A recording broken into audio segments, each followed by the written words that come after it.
I don't know if anyone who needs this advice will be able to find this, but I'm going through the trouble of telling this story on the off chance that it will reach the right person. I'm not ashamed to admit that I'm homeless. I'm posting this on a library computer to a website some kid on the street told me about. Anyone out there who's in danger of becoming homeless needs to remember what I'm about to tell them. If you have people you can trust, never leave their side, for their protection and yours. I'm usually the first guy to follow this rule, but a few weeks ago, I forgot it for just one night. I was walking down the streets of northern Las Vegas around evening time.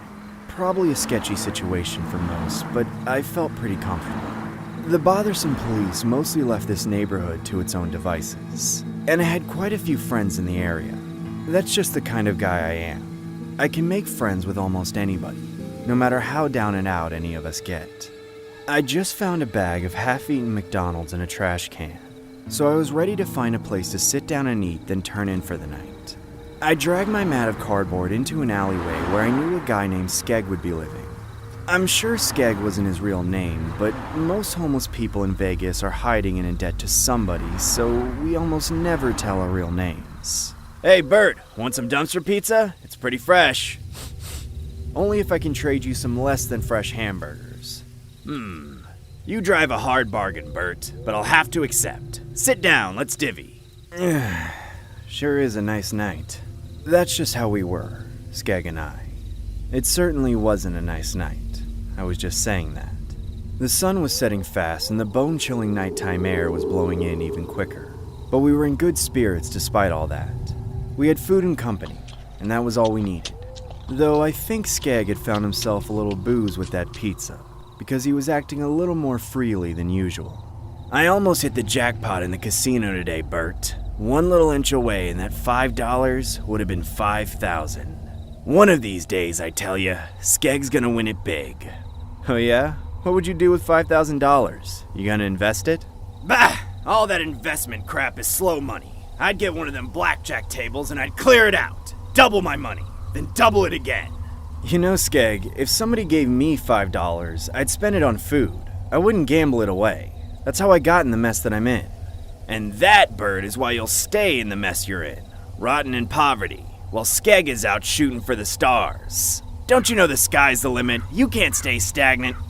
I don't need to hear this. Have a good night shooting for the stars, Skeg. I wish I could have just swallowed my pride and stayed there for the night. But in my grandstanding attitude, I made myself walk out into the cold to find a different place to sleep. I didn't feel like walking up on someone in the dark and giving them a fright, so I thought I'd just spend the night alone. I laid down my cardboard mat behind a gas station, pulled on my raggedy old blanket, and started to drift off. That's when I heard something sniffing around, right in my ear. Half asleep, I brushed it off and rolled over, thinking it was just a stray dog smelling my breath. Then, I don't know what, but something made me throw off my blanket. The cold air woke me up right then, and before I could pry my eyes open, I could tell just from the dead quiet that I'd slept for some time. It must have been 4 a.m., but soon enough my eyes opened and focused in, and there was a hooded man standing right over me. He wasn't moving, just looking down at me with shrouded eyes. He was holding a plastic bag for some reason. I could hear it crinkling in the wind, and it looked like he was hiding something in his sleeve. What the hell, man? What do you want? You. What do you want me for? I'm just a bum. That wacko didn't respond. He just started to lift up his arm, letting his sleeve fall back. Then, sirens started to echo from around the corner. The creep froze, glanced around in every direction, then bolted out of nowhere. I got out of there too, before the cop showed up or he came back. I decided being alone wasn't worth the hassle, so I hustled back to Skeg's alley. When I got there, he was slumped over on his side, facing the wall. By then, I was freezing cold, so I did something I don't normally do. I laid down right next to Skeg and threw my blanket over the both of us so I could capture some of his body heat. Pretty quickly though, I could tell it wasn't working. It was like he was barely giving off any warmth at all. And what was worse, his cardboard mat was wet. At first I thought it might have rained, but then I remembered I lived in Nevada. Skeg? I threw off the blanket again and tried to shake him awake, but he didn't stir. I stood up and rolled him onto his back, revealing the worst. Skeg! Skeg! Skeg! Skeg, man, come on, wake up! He'd been attacked. His face was caved in by several strikes from a blunt object, and all of the blood he lost onto the mat meant he was surely dead. I stood in horror. A chill ran down my spine as I made the connection between this and the guy that had woken me up. I ran straight to the only place I knew could help, the 24-hour diner 4 blocks away. I told them everything and they called the police. If I'd only stayed with Skeg that night, he'd be alive, and I wouldn't have gotten so close to death myself. Oh well, I guess he got his chance to shoot for the stars and he took it. Just goes to show how important what I said was. Don't ever get caught out alone, because you never know when or where wackos like that creep are lurking. I heard he killed more than one homeless person, just stalking the streets with a hammer and a hood, bludgeoning people to death in their sleep. What's gotten into people these days?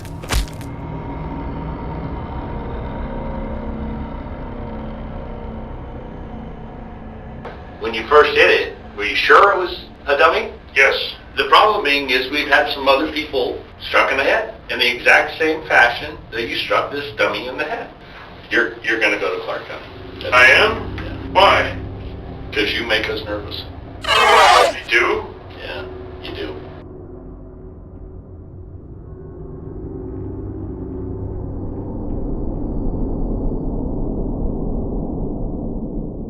I've lived a long enough life to have heard and seen a lot of unusual things. Of course, having spent many of my years in it in the state of Florida, I've seen firsthand on several occasions why the infamous Florida man is always making headlines across the country. Heck, I could have been one of those Florida men back in the day. But I can tell you without a doubt that no matter how steeled you think you've become against the surprises life throws at you, you're never invincible. Life always holds the power to shock you to your core. I mean, take me for example. I spent my years in the military, and I've spent my years on the streets, drifting between one rock and another hard place. But no matter what messed up stuff I have to see go down or deal with, I always bounce back. Well, almost always. Out of everything I've seen, only one thing made me lose my cool. And I think it was just the sheer unexpectedness of it. Just that I didn't think anything like it could ever happen in broad daylight in the middle of the city. But there's no denying that this happened. Everyone knows about it these days. It was a nice sunny day in Miami. I was making my way across town down the concrete mess of a highway, just to get out of that part of town I'd been in for the last few weeks. I'd never owned a car, so I was taking my bike down the shoulder. Except I wasn't riding it. I hadn't been sleeping well, and the night before I didn't manage to catch any sleep at all. I was honestly too drowsy to pedal in a straight line, so I was literally just walking my bike down the shoulder of the road. There was a sidewalk next to me, but it was on the other side of a concrete barrier, like the ones they use to divide directions of traffic on freeways. I could have hopped it on foot, but not with my bike. I don't know exactly how I'd ended up sandwiched there between the cars and the concrete, but after what happened later, I'd take that way again over the alternative. The sun was getting high and bright. It was starting to hurt my eyes. I squinted ahead and saw that there was a bridge down the way, a nice wide overpass to provide some shade. I started to quicken my pace, which felt pretty silly given that there were countless cars flying past me. But between the deafening whoosh of each vehicle passing, I kept thinking I was hearing something. Something that sounded like the shouts of a heated argument between drunk people. That's the problem with you. It's slowing all this down. That might not be something you'd expect to hear in the middle of the day in your town, but in Miami, it's more than common. But I couldn't help but think it sounded a little unusual. I figured that sleep deprivation was screwing with me, and pressed on. But as I got closer to the bridge, the shouting grew louder. It sounded more like screaming, but there was some other tone in there, like a growling rabid dog. Every time I thought I was about to decipher it, a car would blow past me. Then, the sound would change. By the time I got to the bridge, my curiosity was piqued. I could definitely tell where the noise was coming from. Straight ahead of me, just a few more yards under the shade. I peeked over the edge of the barrier onto the sidewalk and saw two hairy pairs of men's legs sliding around together on the sidewalk. I instinctively darted my eyes away, not wanting to see much more above the thigh level. These experimenting people need to get a room. What are they thinking? Doing stuff like that on the side of the road in the beaming sun? Well, obviously no one cares because no one's stopping. Just another day in Florida. I did my best to keep my eyes to myself as I passed under the shade. I was thankful for the break from the intense light, but beneath the underside of the road above, some strange sounds began to echo, forcing me in for another look. This wasn't an active exhibition, but there were two messed up looking dudes lying naked on the concrete, and one of them was crouched over the other, tearing into a man's face with his teeth. There was blood gushing out and spilling onto the asphalt, bone showing through the bite wounds on the face, and flesh in the attacker's teeth as he looked up to notice me, just to scream like a feral zombie as he looked me dead in the eye. It was at that exact moment that I jumped onto my bike and pedaled off at top speed. All prior drowsiness was erased by the shot of adrenaline. I kept looking back to see if I was being ran down by that psycho, but luckily he'd been content with scaring me off. I rolled down the first ramp that I got to and immediately went looking for a cop. I found one not even a block away, surrounded by several other very concerned-looking citizens. The police officer, however, seemed annoyed, but I was in a panic, and I never panic, so I must have been a sight to see all on my own. I barged through all those people and got right up into the cop's face. There's a flippin' zombie on the frickin' pedestrian path. Up the ramp, just up that way. Come on, don't get hysterical with me, people. What do you mean by zombie? There's a dude eating another dude's face off, man. Finally, it seemed like something clicked in the cop's brain. He didn't say anything to us. He walked straight into his car, speaking something into his radio. Then he drove up the off-ramp going the wrong way, out of sight. Me and those other civilians traded a few strange looks, all in an understandable loss for words. Some of them looked like avid bicyclists. Others just looked like people who'd come out of their cars. I wondered how long that thing had been going on with all those people just driving past like that. Then we heard the gunshots. 5 of them in quick succession. Everybody on the street stopped what they were doing, dumbfounded. In just a few minutes, more and more cops came, followed by an ambulance, and then the army of press.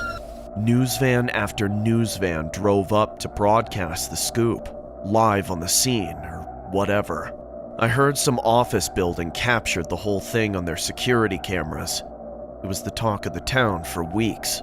I'm sure the name Miami was heard all across the world alongside zombie attack, cannibal eats face off homeless man, Florida man gets wasted and eats face. I don't care for any of that.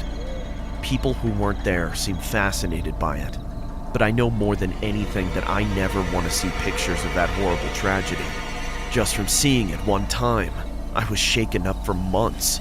I still get hair standing up on the back of my neck whenever I pass under a bridge. A person who was riding his bike here off the MacArthur Causeway yesterday afternoon says he saw one man eating another man alive. You're about to hear from the Miami man who had his face chewed off. My face is all patched up. My eyes got plucked out.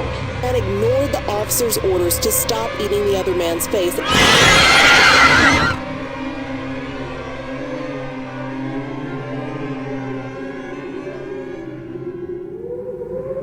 I really shouldn't be talking about this, but I've been keeping the secret from everyone for decades now. And as I've gotten more old and withered over the years, I'm close enough to death that I no longer care if they find me. It was the early 90s, and I just hit flat broke and fell out on the streets. I consider myself a wise and seasoned hobo these days, but back then I was a rather hopeless case. I barely had any experience with living on my own, let alone without a home. Not only that, but the city was a lot smaller all those years ago, so finding money was that much harder. I would spend all my time begging and pleading, and by the end of most days I wouldn't even have enough change to buy a hot dog from the convenience store. I tried everything I could think of. Busy streets, residential streets, kindness, crassness. I just wasn't getting anywhere. By the end of my first couple months, I was starving. My bones were protruding from my skin, and I could barely keep my eyes open from the lack of energy. It just goes to show the way people are, because many of them won't take pity on you, even if you look as bad as I did. I was sitting on the sidewalk, shivering from the first autumn wind and jingling my cup when some jerkwad in a cheap suit slapped it out of my hand, sending all my money flying into the air and tumbling down into the sewer. Go get a job, you worthless bum. Then he walked off.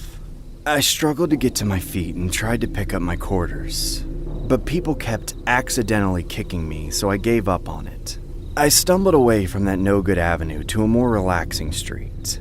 I already knew this particular street was popular among the homeless, and I will admit, I had the intention of begging them for food or change, but without much expectation of that working. So you could understand my surprise when I saw a homeless couple sprawled out on a park bench all fat and happy, smiling and laughing and chatting. So this guy walks up to me and says, "Hey man, have you seen the newest Demon Slayer episode?" And I said, "I can't watch Demon Slayer, I'm homeless." Laughter was something I hadn't experienced in a very long time, and I certainly hadn't looked that well fed since even before I became homeless.